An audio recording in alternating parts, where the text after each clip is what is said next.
You need to have 10,000 in the bank for the truck all the time. And I tell that to every guy that's getting into the business that has a truck. The first $10,000 needs to be for the truck, because if you break on the road, a transmission's going to cost you $8,000, a reman transmission, parts and labor, or more, and towing and everything else. You need to have 10 grand just for the truck.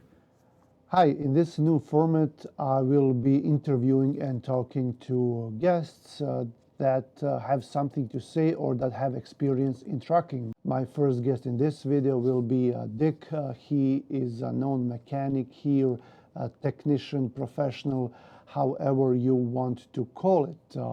We will be talking about different issues regarding not just truck repair, but other things that have to do with trucking. I do want to apologize. This was my first video, and we were using two of these microphones, and I had some issues with that. I tried to fix the sound as much as I can. It is still watchable, but it is not perfect. So hopefully next time I'll do better. Enjoy, and let me know if you want more of these guests and what kind of issues you want us to talk about. I talk highly about you always, about a lot of things, not just the mechanical skills, but other things as well. But mechanical skills, it takes someone with a lot of experience and brains to figure out what the problem is without fancy tools and fancy computers. What you do is very simple but effective, and you can fix things that maybe mechanics or big shops couldn't even deal with it, right? Well, we all learn differently. I mean, our capacity, we need each other. So our capacities are different in a lot of different aspects. You know, some of it's genetic. I mean, what you're doing versus what I'm doing today. Sometimes some of that stuff is easy for one person and is absolutely impossible for the next person. So if you break everything down in the simplest form, you're going to find that usually the base premise for whatever is being built, I mean, we're talking about trucks, but if you break it down in the simplest form, you can usually see, which would be the theory, you can usually see where the issue lies. Now, obviously, with technology today, it's a little bit different, where computers are putting you in the right direction most of the time. But if you hear something like, you take a mechanic that's been around, you know, that's in his 70s or 80s, and he walks by your truck and he can hear the problem and knows exactly what it is. Well, that technology is still basically the same today. All we've applied is a lot of electronics to it. So part of it is, you know, your tenure. You've been working with that stuff for so many years, and you just know, you know, this Detroit does this, or you know, that Volvo does that. You just know, and that's experience.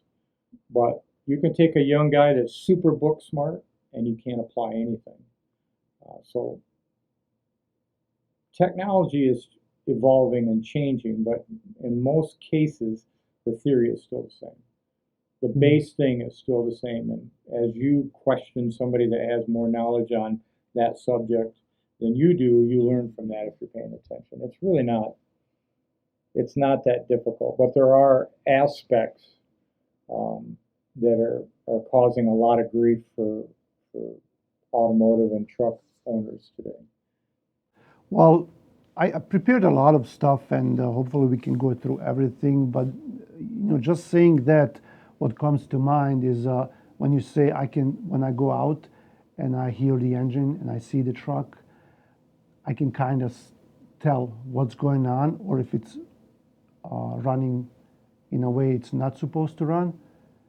It's kind of like a doctor, but also they have, you know, when they say, like, if you have a vet, an animal doctor,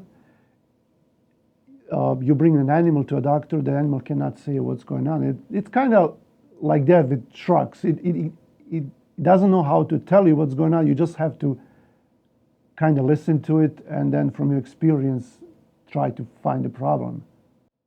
Absolutely. Total. Part of it is training, part of it is natural. I mean, if you've got a good ear, be like a musician.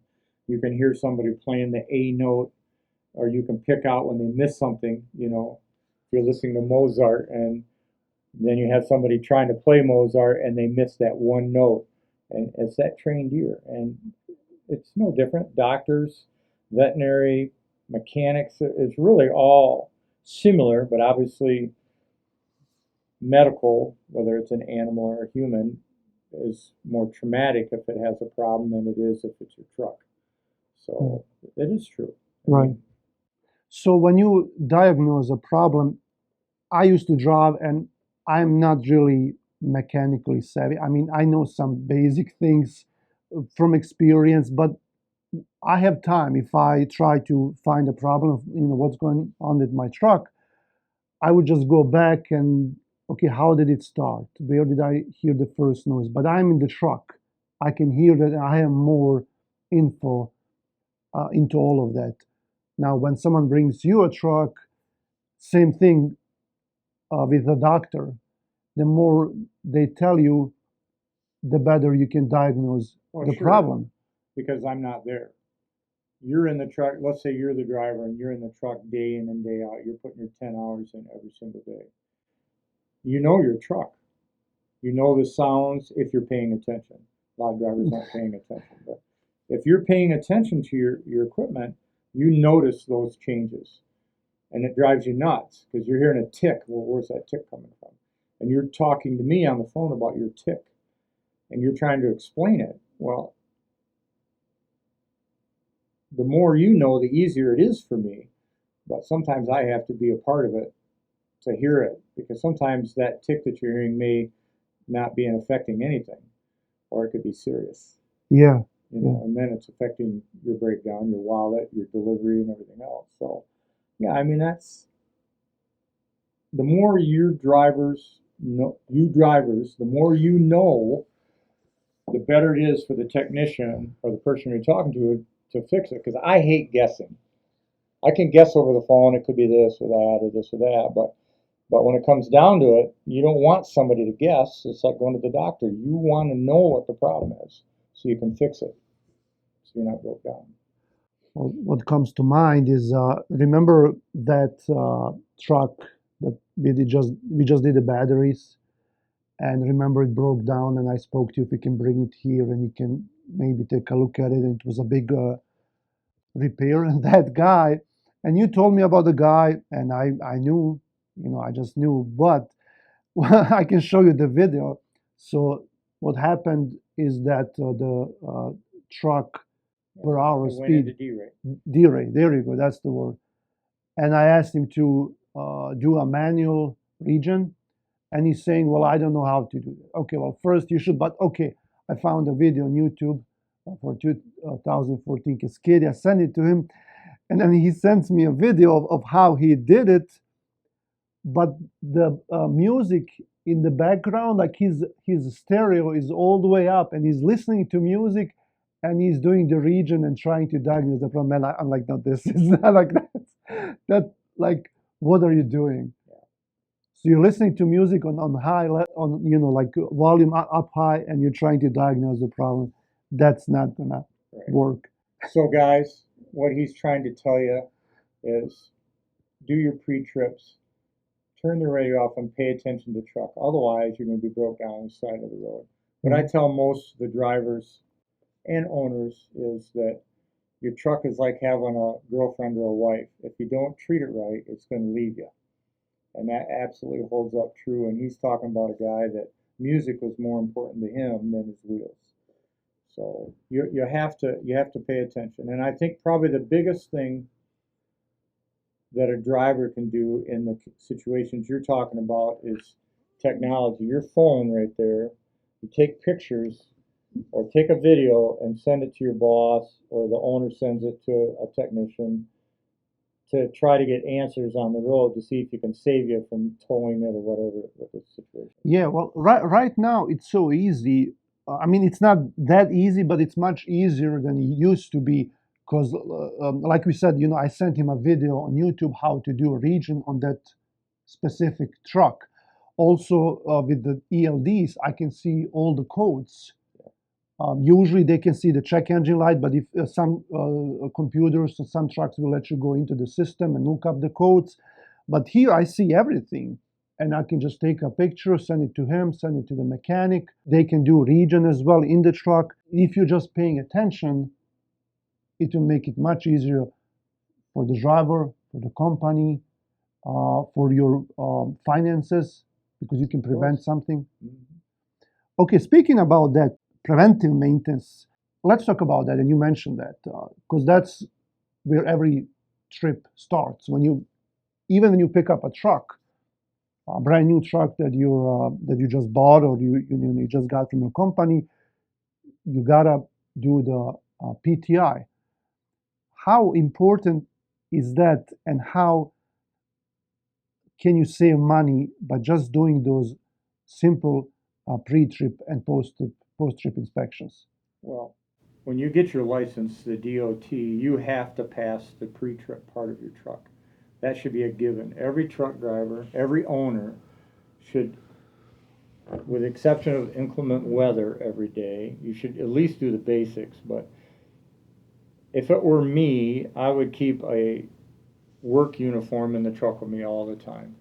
So brakes, steering, air, I mean, the main things that the DOT is going to look at if they give you a level one, um, it'll save your butt. It'll keep you from breaking down. It saves the owner from unexpected expenses. I mean, just looking at your brake shoes and your glad hand rubbers, I don't know why people don't look at that, but the simplest things that can get you an out of service.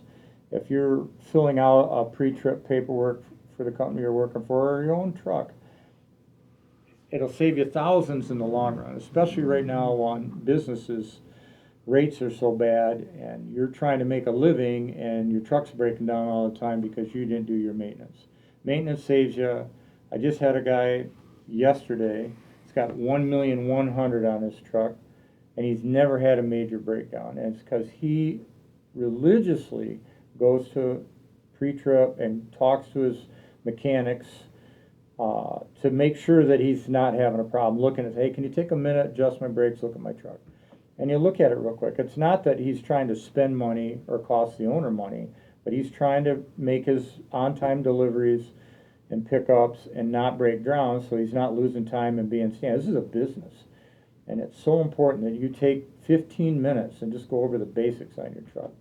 I mean, I can't, your car, I mean, anything. Your wife complains because she broke down, ran out of gas, whatever, because she's not paying attention. It's the same thing with the truck. If you're not paying attention, the chance of you having a costly breakdown, it's going to happen. Remember Mike? Oh, yeah. Mike, and hopefully he's watching. I speak about him almost every day. He was doing it sometimes a little bit too much, but now that I think of it, I wish everyone was like that, because I would pull up with my car, and as I'm pulling in, he would do a visual DOT inspection of my car, and he would find things that I've never even seen on my own car, let alone a truck. Like for him, everything had to be perfect. So I'm assuming that guy is like. Yeah, he is. He's like Mike, and Mike is good. And so you business owners, don't complain when a guy's telling you about the truck all the time because he's really doing you a favor. Pay attention. Even if you can't react to it right away, or what he thinks is critical is just regular maintenance, not critical, let's say. You need to pay attention to your drivers. Mike was great. And this guy's a testimonial for you guys because he's driving a 1992 Aerostar and it was immaculate. And he lives in the Rust Belt. Oh. So he was good, and he did tell me everything. Every time he saw me, sometimes he'd even call me, you know. And it is, I can't tell you how important it is to make sure that your tires, your brakes, no power steering leaks, and keep your air leaks to a minimum. Usually air leaks, unless it's major, is not going to shut you down. So the DOT, when they do a level one, they're looking for those basic things that they can write you a ticket or, make money on it. The DOT's there to try to keep everybody safe on the roads, obviously. But it's also a business. And they're out there trying to make sure that the commercial trucks on the road are complying and being safe. But you also have to remember that people run that. So you're going to have certain DOT officers that are trying to make their mark in the world. So they're looking hard to give you a ticket that makes them look better, or if there's a quota in some cases, which that is true more on the police side.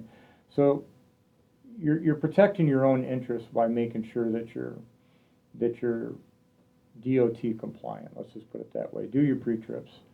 Guys, do your pre-trips, man. It just saves you so much money. It saves the company that you work for so much money. And I know there are companies out there where they don't pay attention like they should, and I know there are more drivers out there that don't own the trucks, that don't do their pre-trips. And you're hurting yourself on that because those points go against you too. So I do understand, like you said, sometimes there is a weather issue or something going on, but not like it takes 2 minutes to go around the truck and at least check the tires and the hoses and the lights. But I understand to do a real pre-trip inspection the way you're supposed to, you got to look at the brakes and other stuff. So what would be the first thing, you get up in the morning or you get to your truck, what's the first thing that you're looking at to, what's the most important thing and the first thing you got to look at? well, the first thing is lights. You want all your lights working the way they're supposed to, because that's going to be the first thing. If they see a light out, you're giving them a reason to tie you up. So for me, that's like you said, that's a 5-minute walk around. You got whatever to push your brake pedal down, check your four ways, and make sure your lights work. Number one is your lights. Second thing is safety. You're worried about your hoses, your air lines between the truck and the trailer. That's a big one. Making sure your trailer is locked properly on the fifth wheel. I can't tell you how many times I've seen trailers sitting in the middle of the road when they pull out of the parking lot because they didn't back in and double check to make sure that their kingpin is locked up. So in fact, I had a truck the other day. The guy was half locked. He needed a fifth wheel. The arm was bent down. I said, and he took off. He took off with the truck and the trailer. And I was thinking, you're risking everybody else's life because you're not fixing it. Or in this case, the owner wasn't fixing the truck he was supposed to the way he should be. So I get it. We're all under precarious circumstances right now because there's no money in trucking right now. Well, you gotta look into it long term. I keep telling everyone, because I see lately a lot of new trucking companies being opened up, and some people got into it during the COVID markets when we had those good crazy rates. But some people treat this as a short-term investment or something that they're just gonna do, and then maybe get rich quick. In trucking, it's a long-term investment. Same thing with your inspections. You may find something where you're gonna spend $300-400, but it's better to spend that now instead of spending $2,000-3,000, in a couple of days. Well, the first out of service costs you more than it did to fix it usually. So speaking about fifth wheels, I know, like I said, I'm really not that great with the trucks and with all of that, but one of the first things that I do always when I get out of the truck, when I get into the truck, when I get up in the morning, if I'm sleeping in the truck, look at that fifth wheel, go down, take my flashlight. I would look at the handle if it's all the way in. I would go under the trailer and look if it's locked, because I've heard horror stories of someone it's hard to, if the truck is parked, to do that, but still you can do it. Someone can just do a prank on you or do it on purpose. It's happened. And the second thing also, when you pull, push in the yellow button and then try to pull forward, make sure that it is hooked, and then push the red button, and then you can go. Yeah. Most people don't do that. They don't do that. They don't have a habit of doing that. Not until somebody pranks you. Yeah. That happens. Truck stops. You guys that sleep in a truck stop, you should always check that. That should be a given. Mistakes owner-operators make when buying used equipment. Right now, the truck markets they fluctuate, they go up and down, and that also it's all connected to fuel prices and truck equipment, so it goes up and down. But right now, truck prices, as far as I know, are still low. Real low. And when you're going out there, you want to get a good deal, because people are looking for better deals right now, especially because they cannot maybe afford a truck that they want to because of the market rates. When you buy used equipment, what are you looking for? Well, this is really easy. Hire a mechanic to go with you. If you got a mechanic that you like, take him with you, flip him $100 or whatever, reasonable. Flip him some money, have him go out there with his laptop or a scanner and look the truck over. That's your best investment. You take a guy with you and he does basically a DOT on the truck right there. He's going to spot your costs. Most of the time you buy a used truck, if it's priced right, and you know what your repairs are coming, always going to be some unforeseen stuff. But if you can see the foreseen stuff, then you can gauge whether it's worth buying that truck at that value, whatever they're putting the value on there. That's going to save you the most money. That's the number one thing. Hi, owner operator. This is Ennis from Usora Express. We have a proposal for you. We are a carrier from West Michigan in Grand Rapids, and we are proud in what we do.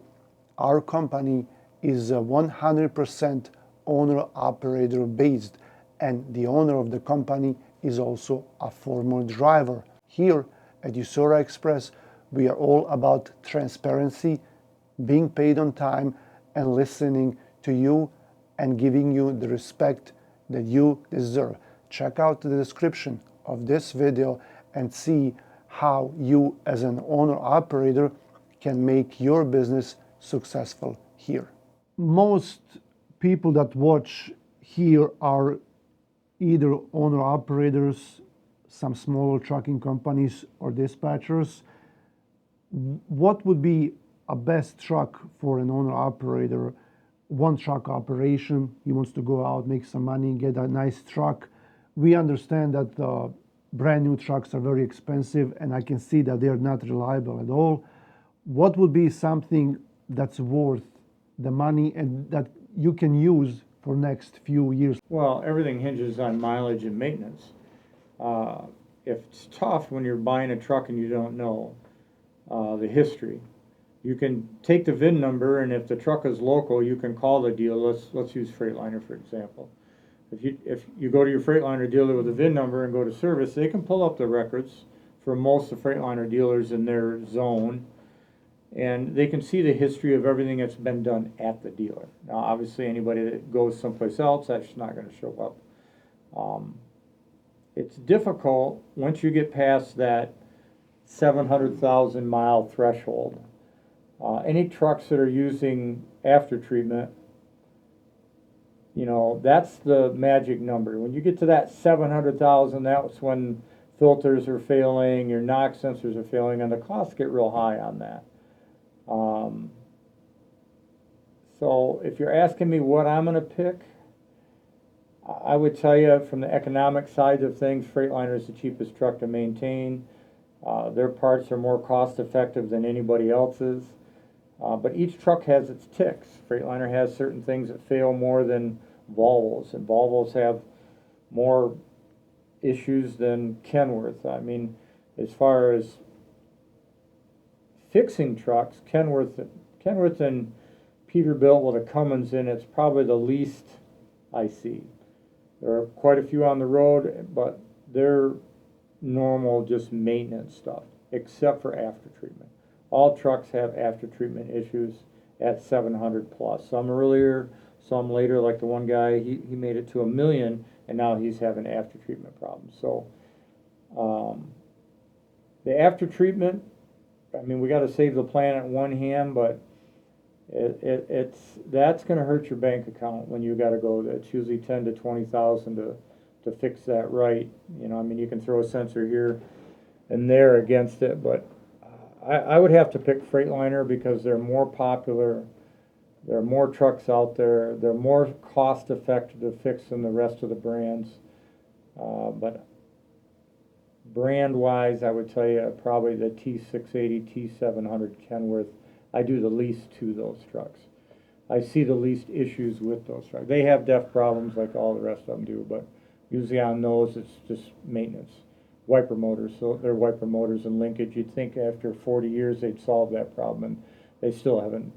They still have the same problem in 2015 that they had in 1989. You'd think by now they could solve that engineering problem, but I can't answer for why the manufacturers do what they do. So I have a pet peeve when it comes to engineers. There's so many good ones, and there's so many out there that should not be engineering stuff. At all levels, it could be a washer, dryer, a truck. I mean, that's my mechanical mind looking at it and go, you got to be kidding me. So after treatment, going back to that truck again, because I'm still under impression for that, how much they quoted us for that price for the truck. I spoke to, we have an owner operator here, and he's really good. He's been with me for more than 10 years. He's from Indiana. And he's got one of those, I'm not sure what they call them, little tools, from one of those Detroit. It's called OTR. Okay, there you go. And he's always telling me, like for my trucks, when I had my own trucks, he would tell me, gotta get you one of those. Okay, well, if I'm an owner operator, I would do that. It saved him so many times. But if you have a company driver, especially someone that's really not into that, or they're not willing to engage or do any of that, that's a different story. But he was telling me how he maintains his truck when he's on vacation, if the truck is sitting, because he says that one of the biggest issues with the after treatment is if the truck is sitting or during the winter, because the lines and the nozzles are so tiny. So he would tell me, like, before he parks it or when he comes back, he would clean some of those things and make sure they're operational. Does that make any sense? No, he's mechanical, so he could take the dozer off and clean the carbonization and the crystallization of the DEF fluid off the dozer. He could do that. That's a few screws and a gasket, and you could clean that and do that. And that'll make a difference, and you can clean the port out. But what most people don't realize is with all the modern technology we have, they're not building it to last. And fuel injectors and anything that has a small orifice or is, whether it's DEF fluid, because that's crystallization, I mean, that's very caustic.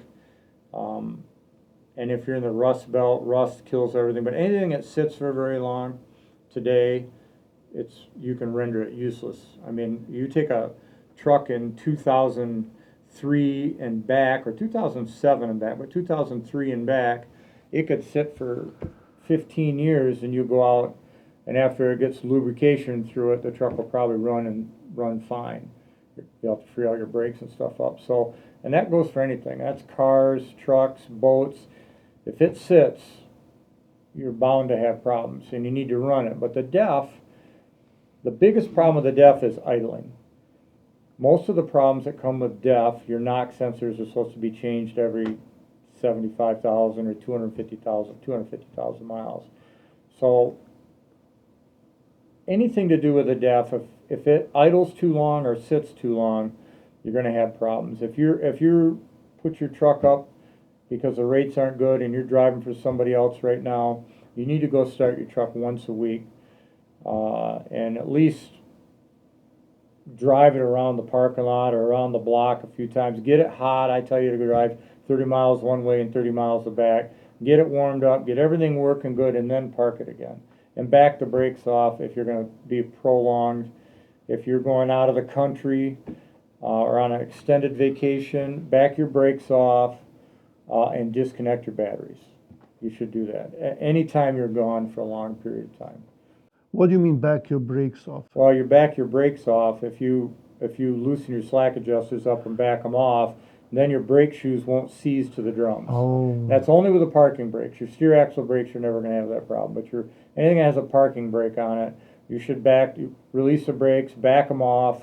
So when you back the brakes off and disconnect your batteries, when you come back, a lot of guys will go out of the country for the winter and come back in the spring because they don't want to drive in the snow. And if you do that, then you're just paying somebody to hook your batteries back up and give you a brake adjustment. It's cheap insurance. The truck will go if you don't have somebody to start it. And then when you come back, you'll start it up and let it warm up. If it's not for more than a few months, you typically be okay. But if you let it sit for a year or two, the chances are that you're going to have some startup problems. You're disconnecting your batteries to make sure that something doesn't drain them out, or? Yeah, you're protecting your batteries from going dead. If you're going over a year, then you need to have a battery tender or something on there to keep your batteries on a minimum charge. But typically, if you're gone for a month or 3 months, you just disconnect your batteries. You just take all the hots off. You don't have to take the grounds off. Just take all the hots off the batteries. And when you come back, hook them back up, and you're ready to go. Your batteries are still locked, because if you leave them, your radio, or you forgot your inverter's on, or you got a refrigerator, it's going to kill the batteries. Clock will kill the batteries. I mean, it's Cascadias are known for that switch. shut-off switch. Yeah, so that's a good I thing. still disconnect them. You still disconnecting? Yeah, because the shut-off switch doesn't always shut off all the way either. Okay. It's and if you got a inverter on there, make sure you disconnect the hot inverter cable, because if you forget to turn it off, that'll kill your batteries too. Okay. Let's talk about parts. Parts shortage. That's it started again during or after COVID, and everyone was in need of parts, and even some reputable companies, dealerships like Freightliner or Volvo started getting them from who knows where, and we can see that they lost a lot on quality. Is it still like that? Are we still seeing the effects? Because remember, that truck that I had, the last one, I had to change the air compressor, the turbo 2 or 3 times, and other parts within a year. It's just bad parts. They just go bad. Is it still the case? Well, the manufacturers are trying to save money. So some of the outsourced parts that come from China are absolutely horrible. And then there are other ones, the manufacturers are controlling the manufacturing of the parts, and they're as equal to the OE stuff from what I see in the field. Bad parts happen. It doesn't matter if it's Cummins branded or Detroit branded or Volvo branded, versus they're inexpensive, because most of the dealers carry two brands, the OE brand and then their off brand, because especially in the market today, if there's a limited amount of cash flow, you're going to buy the cheaper part and hope to skate through it. So for me, it's 50-50.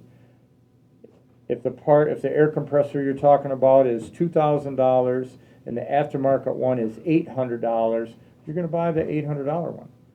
90% of the people are going to buy the $800 because there's two reasons. One, I paid $800, that's $1,200 less. The labor is $400 to change it. I still got my money. If it goes bad in a year, it's covered under warranty. You just lost your labor. But you can do two for the price of the one OE one. So what's happened, I was in the parts business for a long time, and what's happened is it's almost biblical. It's greed. I mean, they've got the margin. They're making, 200% on an air compressor. It might cost them $300, and they're selling it for $2,000, and they're not even keeping it on the shelf. Well, Freightliner probably would, but Volvo, they don't even keep half the stuff on the shelf anymore. So you're 2-3 days out, so you lost 3 days on top of that. So if there's a part shortage, it's probably because they had a problem in the run. They didn't run enough of them. I mean, it's hard to, there's so many variables when it comes to parts. If it's coming from overseas, you're waiting and then it gets into a dock and it doesn't get unloaded for 3 months like it did during COVID. We had all those problems. But a lot of guys are asking me about the tariffs lately. The tariffs are having such a minimal effect on getting parts. I see guys ordering parts online. It's coming from China still. They're still, 60% or more cheaper than over there, and they're still getting them within a week out of China with the tariff. So it really just depends on the product. If they had a bad run and you got a whole lot of defects on an OEM product from the dealer, then yeah, there's going to be a shortage for a minute. I think for me right now, the biggest problem I see is a lot of the brand new trucks are sitting at the dealers under warranty, and you guys are paying your cargo insurance, your plates, your payments, and everything else, and the truck's in the dealer for 3 months because they can't pull the parts off the line to get that guy fixed. They're still worried about new trucks they can't sell, and they're not fixing the trucks they did sell. So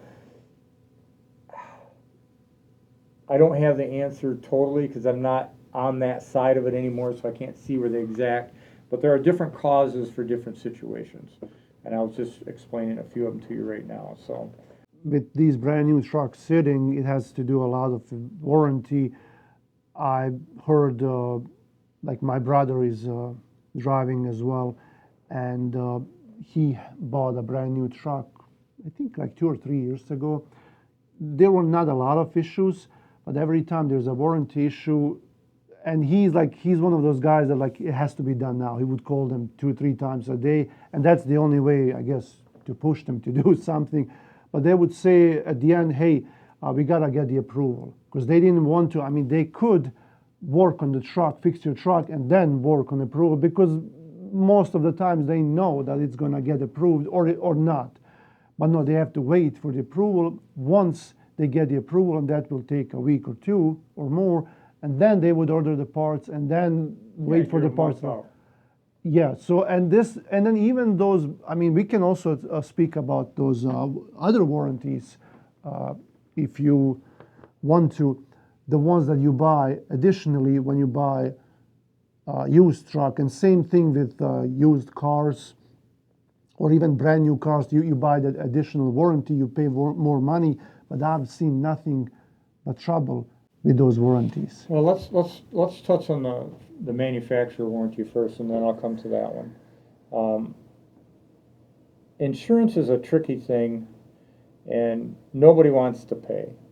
You buy a brand new product. We'll just call it a washing machine instead of a truck this time. We'll go off topic. You buy a brand new product and it fails, like a front load washer, and it fails 3 weeks in, and now they don't want to, they make you wait 6 months to get another washer. They're just playing games with you. They can just pull one off the floor, it's under warranty, give you another washer. The truck manufacturer is no different. If your truck comes in and you're making payments, they're not refunding you your payments. They're not holding your payments off until they get your truck fixed. They're making you pay your payment. They're getting your money and not fixing your truck. Why would you buy another truck from that manufacturer? I wouldn't. If you're costing me money and I'm making a payment on something, I'm going to get rid of that lemon and I'm going to get a truck that matters. The manufacturers don't care anymore. They used to care more in the past than they do now, because we're all so much about the bottom line and the profit, and we're not taking care of the end user. Well, you'll get over it. Well, maybe it won't.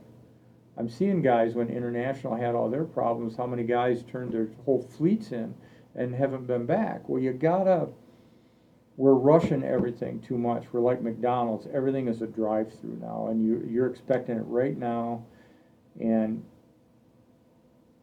your brother's not wrong to push, but then every time he goes in for service, they hate him because he push. We're losing touch with what the reality is. The reality is that the end user still makes a difference. Yeah, well, there's 50 more of you, so we're just going to bypass you, and you're going to have to wait until we get it there. Well, after a while, your reputation goes in the toilet. It's like a bad mechanic. If he screws up 10 trucks in a row, well, that word spreads like wildfire, and all of a sudden you're not selling trucks, or you got to give your trucks away to sell them. Well, we need to do better customer service, but the customer has to do a better job of maintenance his truck too. So there's a fine balance there. I see a lot of different games being played at different facilities on different trucks or washers. I mean, it doesn't really matter what it is. I see it in a lot of different things. But most of your warranties, you need to read it. Read it. Read the fine print. Read the whole thing. Make sure that what it says covers, because the biggest one I hear you guys talking to me about is the DEF, and they're denying it. They're saying, well, that's not covered under this. Well, it is. If you read it, half the time the guy at the dealership doesn't know what he's selling or doesn't understand the contract that you signed. So make sure you're both on the same page when you're talking about stuff, and do your homework and look at what you signed for. So when you start barking at your dealership to get your truck back or your washer, that that you know what you're talking about, so in the end, that you're the one that's taking the high road and getting what you deserve. The aftermarket warranties, they're tough. There are some really good ones out there. I've had several guys talk to me that had engine issues after they had bought a used truck with an aftermarket warranty, and I wish I had one at mine because I would give them a plug right now, because there are some really good ones out there, and there are some really bad ones that don't cover anything. So again, you have to do your diligence and read and check to see how many gold stars they got online or wherever. But always remember that numbers can be manipulated and look better than what they truly are. So I'd call around before I sign on a warranty, on an aftermarket warranty, just to make sure that you're getting what you're signing for. But there are some good ones, and I've seen them. Right now, it's easy to do a research about anything online Yeah. and see what others are saying. For those other warranties, I just feel bad about all of them. I don't know, maybe there are some specific ones that are good in specific situations, but I just don't trust them, you know. Well, I understand that, but that's because you've seen or had it happen to you, and it's like I'm talking about the dealer, and it leaves a foul taste in your mouth. If you have a bad experience, and what you have to remember is one dealer in town, wherever you live, could be terrible, and then you go to the same brand in another town, and they got the best service in the world. So you have to take a minute and check to see who's really trying to take care of you. But you got to be honest too. I see a lot of people that are trying to scam the dealers, and right now, because it's so tough out there, people got their hand out looking for a lot of extras that they really don't deserve by what they signed for. So be fair. We need to work on, the whole society needs to work on that.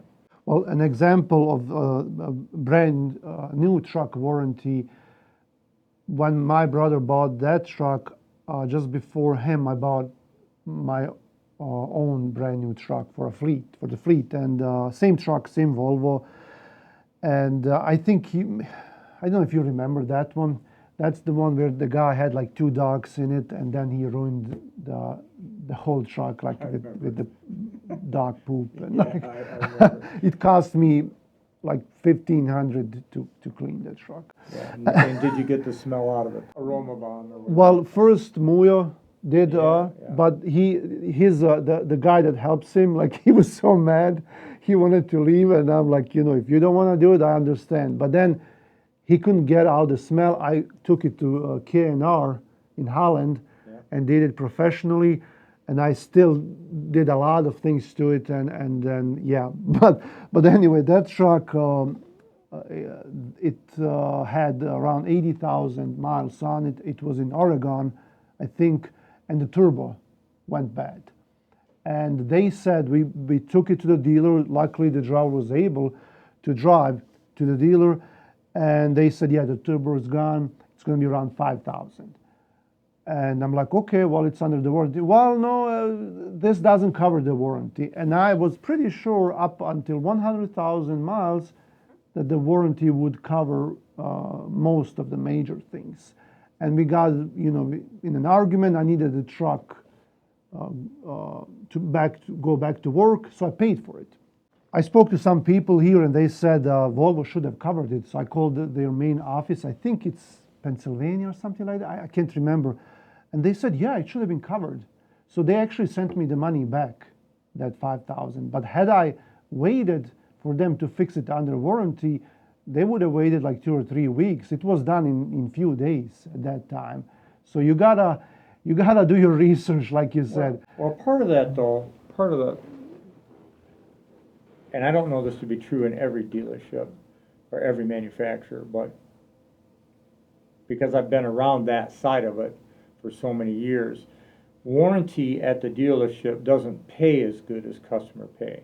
It pays a certain rate on every job. So if a turbo pays 5 hours, the manufacturer has a certain rate that they're going to pay the dealer for that 5 hours. That's it.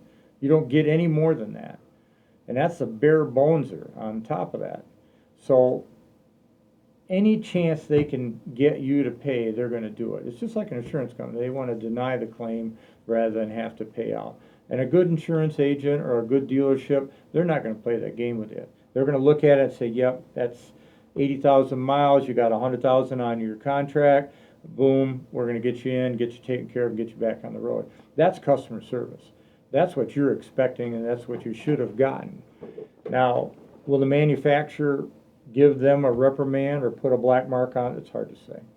It's like you complaining about the DOT officer that could have just said, hey, that one light is out. Make sure you fix that when you get, because you got a good score. Make sure you fix it rather than give you a ticket for it.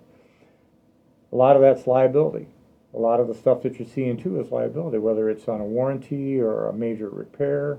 It's a corporate game that we're all playing these days. Even as individuals, you got to follow whatever that rule is to appease them. So, if we were all taking the high road, it'd like be the mechanic leaving his $300 or $600 impact gun on your truck. You go out and you get in your truck, you hear this rattling, so you didn't see it on your pre-trip. You open the hood up and here's this gun laying up on the washer tray up there. Oh, I need to get that back to that guy. We're not doing it anymore. Oh, well, that's a bonus. Instead of that guy needs that to go to work. We're not. It's just tough. It's tough. The world isn't what it used to be. Okay, back to parts. The cores. What's with that game? Okay. I never understood that. I mean, I know kinda how it works, but what's the big idea behind that? Okay, well, some of the cores are nonsense. They're wasting your time. But the whole principle behind it is the manufacturers don't want independent rebuilders out there rebuilding their products. So let's use your air compressor you talked about earlier, and then I'll switch gears to something else. They want those air compressors back to get back to their rebuilder to rebuild them, so they have reman issue cores available for the next time you need a compressor. A brand new compressor is $2,200, and let's say a reman is $1,200 plus a $400 core. Well, they want that. They want that core so that they can rebuild it, so they have one available, so there isn't a part shortage when you need an air compressor. They actually have one available. But a knock sensor, if they're fried or you can't get the oxygen sensor part of it out of the exhaust and you got to cut the wires and heat it up to get, you're ruining it. Well, that whole is a game. They should just sell you a brand new one and throw the other one in the dumpster, because no individual guy like you or me is going to find a core buyer to buy my two knock sensors. It's just ridiculous. That's a game for you to not bring it back. If you don't bring it back within 30 days or 10 days, you don't get your core money back. Well, they just got another $400 out of you because you didn't bring your core back. Well, that's a game. That's profit. So, is it a bad thing? Yeah, because you got to dick around with making 2 trips to the dealer on it if you don't take your core in when you go. But other things like batteries and stuff, they're recycling that. That makes sense. You're taking and recycling the part, whether it's rebuilding it. In the batteries case, they're taking the lead out. I don't know what they're doing with the acid. I'm assuming they're reclaiming it, but I absolutely have never been through a recycling plant on batteries, so I can't talk to you intelligently about it. But the cores have a valid point of why they do it, and there are a lot of things about it. It's just a money grab. That's their profitability. Okay. Well, it's kind of like in some other businesses, they try to put some fees on your bill or charge you accidentally for something or more than what they're supposed to. To me, it feels like a game where they're just going to try it and see if it works. If it doesn't, okay, we'll return your money, we'll fix it. If it does, even better. And they're just, just testing it and seeing if whether it works or not. So, Well, most of that is because you're not paying attention. Those extra fees in games, like here's one that most of you probably don't even realize. Most of us pay everything with a card. But if you pay cash and you go to the restaurant, you ever notice they have an administration fee or some type of fee on there, and it costs you 73 cents or $1.39 with 3% or whatever the percentage they're charging? Most people never even see that. you pay your bill for lunch or dinner. You had 5 of you out for dinner. It cost you $250. You had a $3.75 fee on there, and you paid it, and you paid cash. Well, you just paid them 3% or $3.75 to go to their restaurant to eat. Well, why are you doing that? At the end of the year, if you pay cash all the time, that could be $500, $1,000 of your money that you gave to somebody else. And it's the same principle on anything else. It depends. Most of the fees that you see today are card fees because it costs 3% to use the card.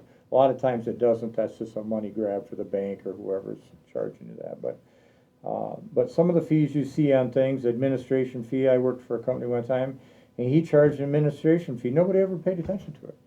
In some cases, I could see why it could make a difference for them if it's a reasonable fee. Like, for example, this truck that we just towed to that dealer, we were supposed to pay for the towing. The towing was $767. And somehow, I don't know how, because I wasn't there, I wasn't, talking to them because the owner of the truck was talking. Freightliner said, oh, they're just going to put it on our bill together because we work with them. And now they're saying, well, because we paid for it, we're going to charge you 30% more. So this is not an admin fee of $10 just because they're doing us a favor. It's 30% of almost $800. So that's when I get mad. Well, yeah, but see, what's happening is we're not trained to spot that. We're most of us are taking it at face value. You're going to do this for me. You're not going to tack on. It'd be like you having me call in parts for you or something, and I tacked on a fee for my time to do the phone call, or if I got to go get a part for somebody. Those costs. Well, that's what these dealers or any company really, they're charging you for that lost time. So if they had a gal that had to coordinate this and that, 30% is way excessive.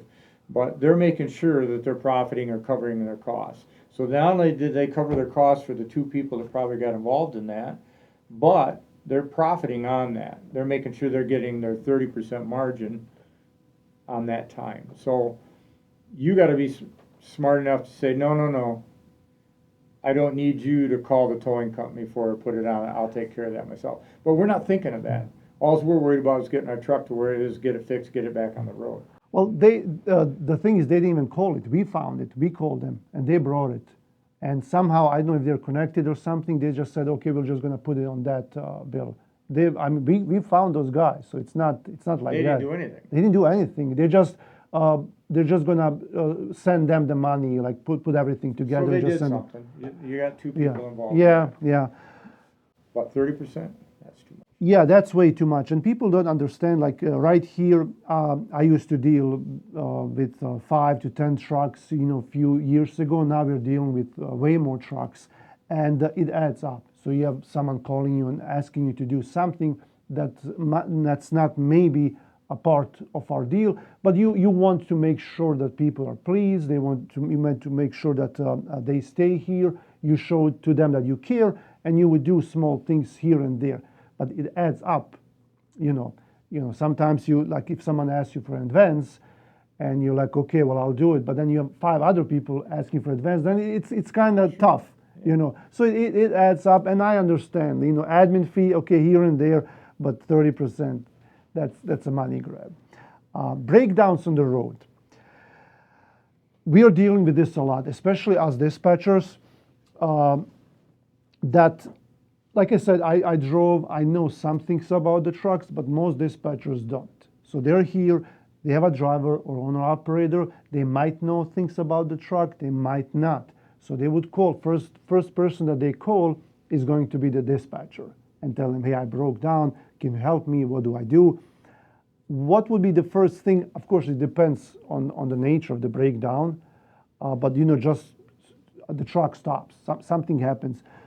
How to prevent big repairs, try to bring it home, do some troubleshooting yourself. Well, what would be the first thing to do for you as a dispatcher and as a driver in a situation where your truck stops on the road?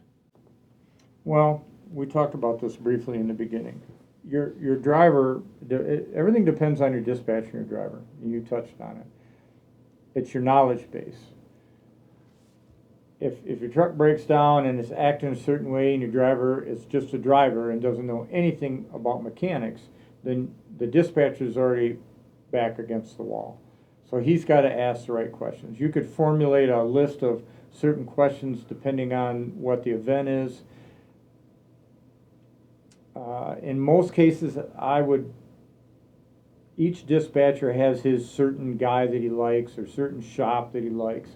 And I would probably have the driver contact that shop so the shop can ask the driver specifics and get the dispatcher out of it until you're ready to decide what the truck is going to do. If it's towed or the mechanic or the shop got the guy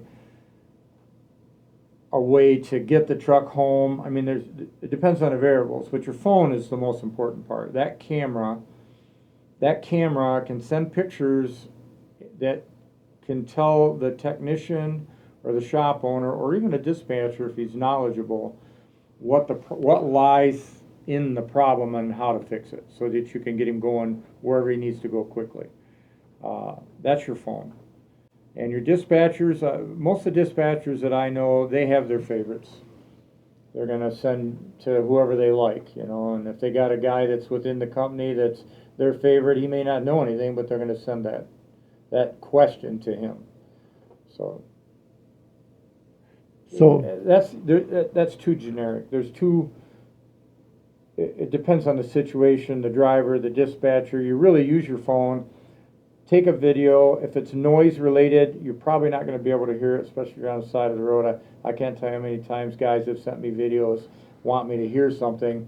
I just hear traffic and air. I mean, once in a while, if it's catastrophic or drastic, you'll hear it, but not. Okay.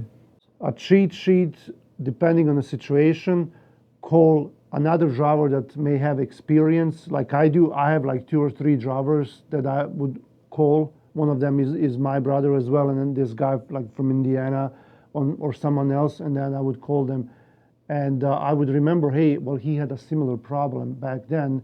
I'm going to call him and see what he says. And a lot of times they would be able to help or call a trusted mechanic. Well, I think most of you guys are interacting within each other anyways. Most of you drivers are on the phone or Facebook. I mean, not too many guys are using the CB anymore, and you guys are talking anyways. But I think most of you guys that are dispatching trucks have your favorite shop that you go to. I think we all gravitate towards people or businesses that we trust, and I would tell you probably after you quiz the driver, you decide whether you want to have him call the shop or you try to solve it internally. Between the knowledge between your other guys and you, if you can do it quickly to get him to where he's got to go, then you're going to do that. If not, that driver with his phone to the shop. Another thing would be also the driver has to give information. The more information they can give you, the easier for the mechanic is to diagnose the problem. Maybe I know if someone calls me and they tell me my truck has derated, I know that no one is going to come and look at the truck. No one is going to say, well, here is what you can do. Most of the time, you're going to have to find someone to tow it to a dealer, in my experience. So the more information they give you, then you know how to act and what the next step would be. Right. Well, that's true anytime. The biggest problem that most technicians have with drivers is you're not trained to diagnose problems on trucks. You can only hear and see whatever it is. That's it. Until you experience it and you retain that information. So I can't tell how many times even owners will talk to me about situations with their trucks and they leave something out. And that one thing that they forgot to tell you could be the whole thing that'll make it easy for me. Oh, unhook your speed sensor and drive it home. For most of you guys, if you own your own truck or you have $600-800 laying around and you're driving a Freightliner with a Detroit diesel or Cummins, buy an OTR. There's a plug for OTR. Buy an OTR so you can do a forced regen on the truck and get you to the shop.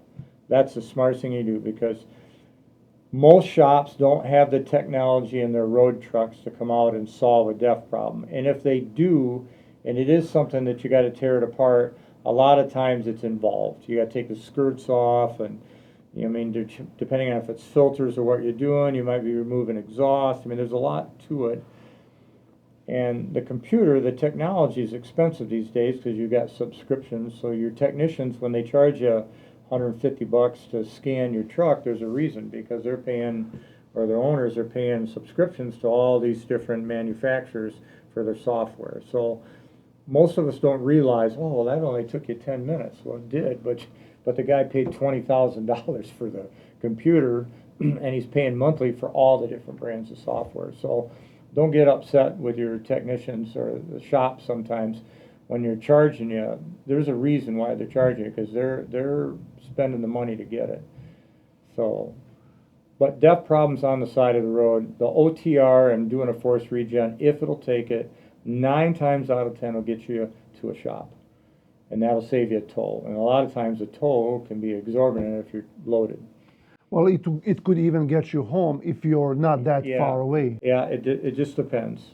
Yeah, again, it goes back to, if you can learn how to manipulate your codes, you got your book for your particular truck, and it shows you how to get into diagnostics. Most of the newer trucks have diagnostics. It's going to give you codes.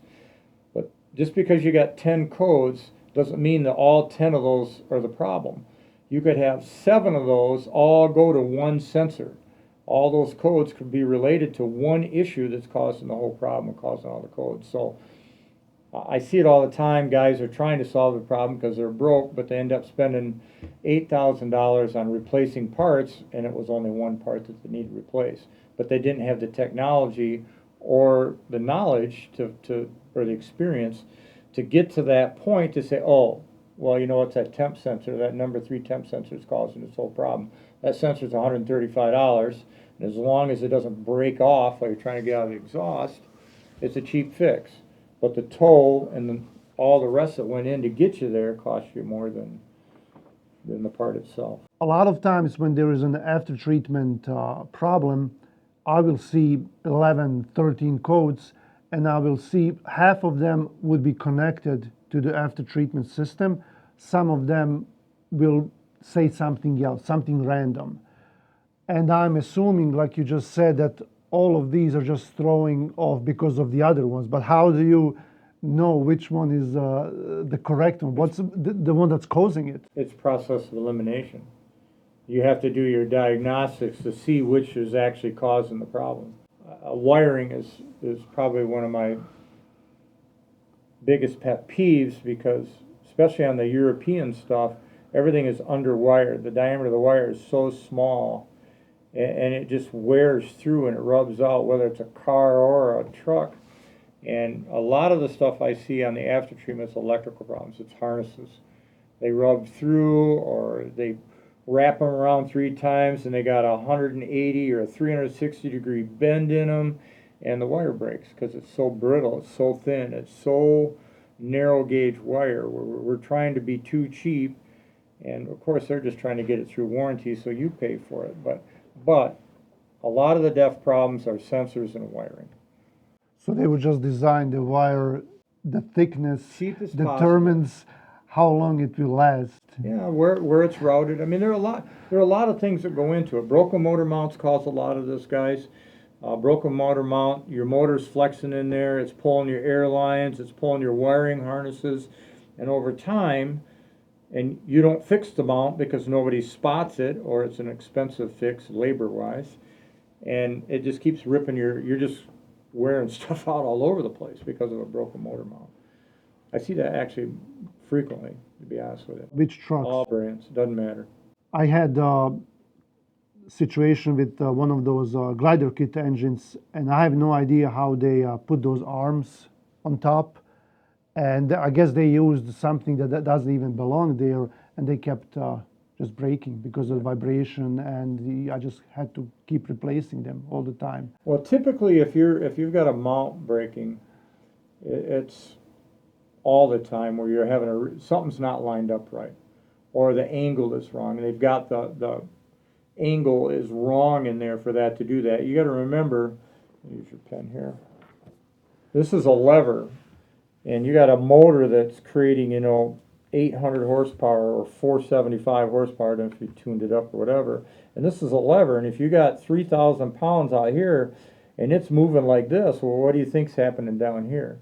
It's going to wear that out right away. It's going to snap because you're multiplying that torque. If you're experiencing a lot of ripped airlines or wear out on airlines and electrical in a certain spot, check your motor mounts. Any truck over 700, check your motor mounts. You're going to find that that may be creating exhaust braking. I've seen all that stuff. When you mentioned the mileage and when I asked you about what would be the best truck to buy someone used, most reliable one, for me, what has always worked is something between 4 and 500,000 miles, because at that time the value, not the value, the price of the truck will go down. A lot of parts are still good. Yeah, I mean, the fleets, the big fleets, the great big corporate fleets get rid of their trucks at 400,000, typically. When the warranty's up, 2 something, 3 something, 4 something, but it's usually 400. And they get rid of their trucks then before they have problems with the DEF stuff, and they still hold their best value. They've covered their costs, they've made their profit, and right then they're going to cut the truck and let the truck go. Those are the best trucks to buy if you can get them priced right. For me, long term, especially on an independent guy, and you don't want the truck payment, and you can find a non-DEF truck that needs $10,000 or $15,000 in repairs, you're going to win because you don't have any of those DEF costs.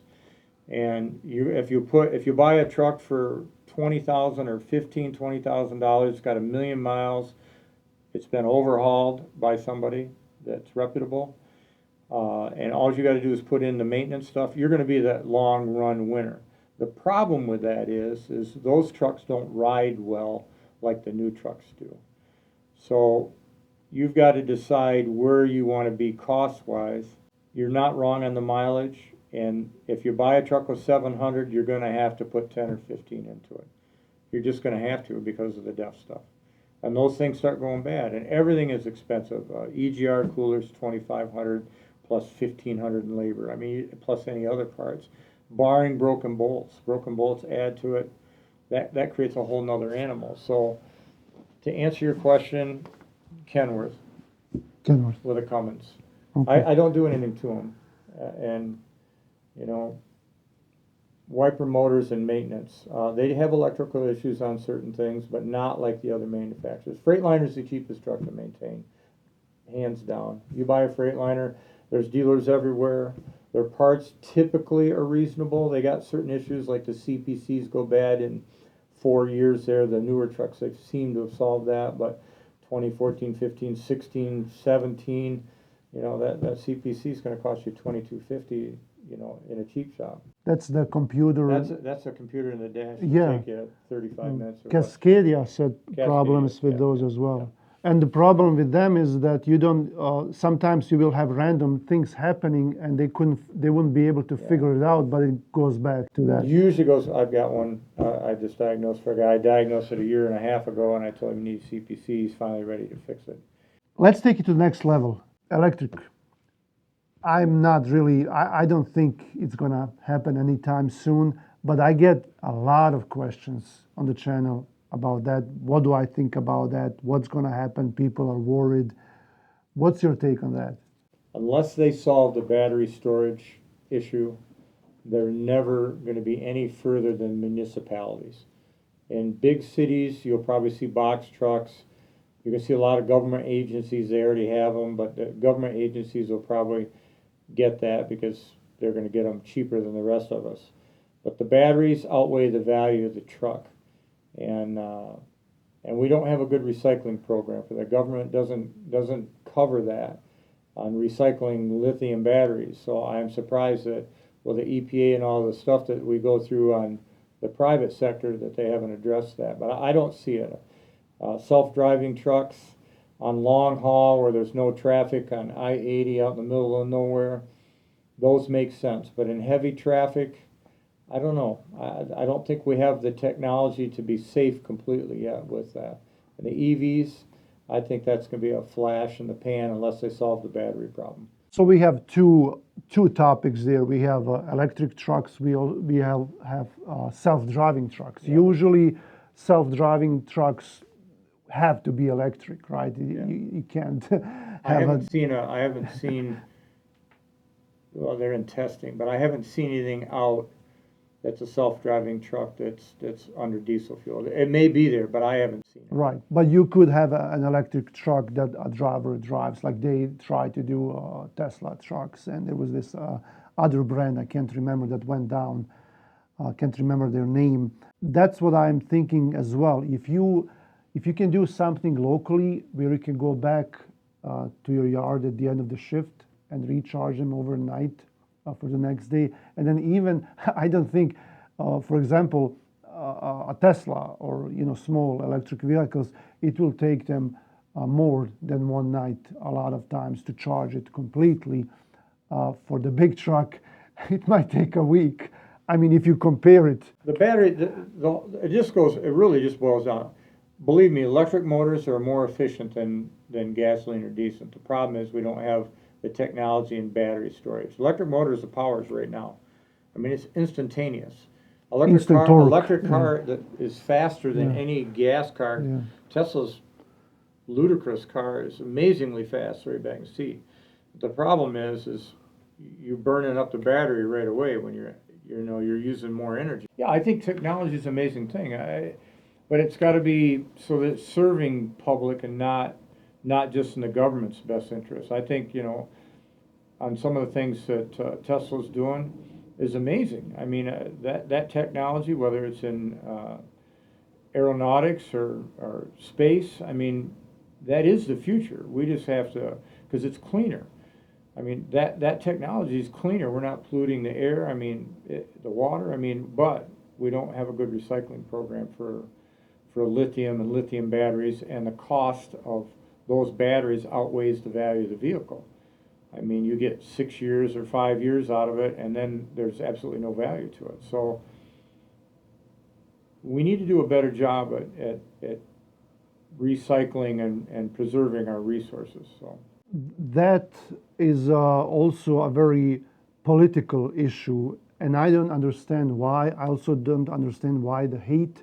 I drove a Tesla. I liked it. The only thing that I didn't like was the fact that I'm constantly watching the gauge, and you go back home, you set it up to like 80 or 90%, so you prolong the life of the battery, so you're not fully charged, and you go out, and depending how you drive, it can tell you that you can drive 200 or 300 miles.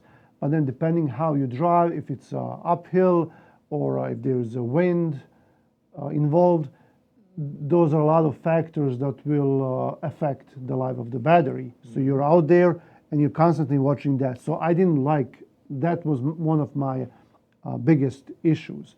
But these batteries, for example, we had a delivery in Lansing here. They were building that big factory or plant for batteries, yeah. whatever they call them.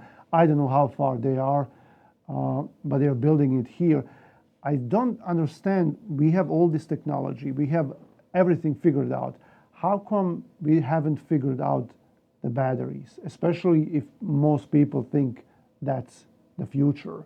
What's so hard about making batteries that last? Well, you have to have somebody smarter than me. When Granholm was in office, she built that great big battery plant with the Koreans in Holland. They never did anything with it for 3 years. That was a taxpayer money ripoff. And now we're building all these other plants that are being subsidized. And I always have the same question for the politicians on that, and it's how much coal and resources did it take to power the energy for your house or your shop to charge the battery, that electric battery? Because you're using all natural resources on the other end to charge that. So Where's the real savings? Your electric bill is $1,000 a month because you got electric car charger in there, and it used to be 800 or 700. Where's the savings? You got a rebate on your taxes because they're trying to push more industry. When they solve the battery thing, or we come up with an alternative, the best fuel is hydrogen because we can make that for nothing. If you got one truck or 50 trucks and you don't have your own shop or your own technicians, it's like any relationship. You need to go into it with having respect for the people you're talking to until you establish a relationship and you can see whether they're worthy. Because it doesn't matter where you go, not everybody's a good mechanic or a good dispatcher or a good shop owner. So you're going to have to feel that out yourself. And always remember, every mechanic doesn't get it right every single time, just like you don't get it right on every single thing you talk about. So for you guys, when you're picking a mechanic, like I had an example the other day, a guy had me look at some trucks with him. He was looking to buy some trucks. And one thing I noticed about the fleet of trucks that we were looking at is all the tires were wore on the inside or the outside or one side or the other. And he was talking to me about tires because steer tires are expensive. And I said, well, this is easy. And he goes, well, what do you mean? I said, well, when a driver gets comfortable in his truck, he drives it like a car. I said, so when you're taking the on-ramps and the off-ramps, you're not slowing down. You're taking the ramps at whatever speed you're comfortable with. Well, your truck is rolling, and you're wearing the tires out on the outside and the inside. You don't even realize you're doing it. And then you go to the alignment shop, you go everywhere else, and you think all the mechanics are idiots, and it's your driving habits that are causing your tires to wear out. So then all of a sudden you'll meet that one mechanic that says, oh, that guy just saved me $10,000 on tires because my drivers aren't slowing down when they take the ramps. That's how you're going to find that one guy or that one gal, because there are some real good female mechanics out there now. But it's getting tougher. It's getting tougher for you as an owner, but it's getting tougher for the mechanics because they're designing these things to be so impossible to work on. And it takes hours to do a job on an older truck that took minutes. So you guys are going to have to feel that out and talk to your other people and network it. And we don't all click together. Some of us are more demanding, and some of us can't get it done as fast, or in most cases, we're not listening to each other, really, is what it really boils down to. You're not paying attention when we're talking. Your tech's talking to you about something, and you got it in your mind what it is, and he knows what it is, and you're not communicating. So do your research, talk to your other people that are in the business. You new guys that are coming in right now, you're really going to have a good bank account because things are real tough right now. And loads are real tough right now. And everybody's talking to me about it. I get phone calls every day about different situations and stuff like that. So pay attention and do your research and make sure you talk to people and have respect. Please have respect for the salespeople and your parts people because they're going to make the difference when you're in need and you really need them if you're broke down and you need that honest help because it's getting harder. It's getting tougher because we're all under huge pressure. So just remember that. Speaking about financials and a big bank account or savings account for trucking for your own truck, I also make some instructional videos on this channel, and I speak about starting your own business, starting with your own truck, buying your first truck, and I keep telling everyone, you have to have a certain amount of money in your savings account after everything, after you buy the truck, after you do the down payment for the insurance, the IRP, highway tax, everything. It's ready. Now you have to have this amount of money. 10,000. 10,000.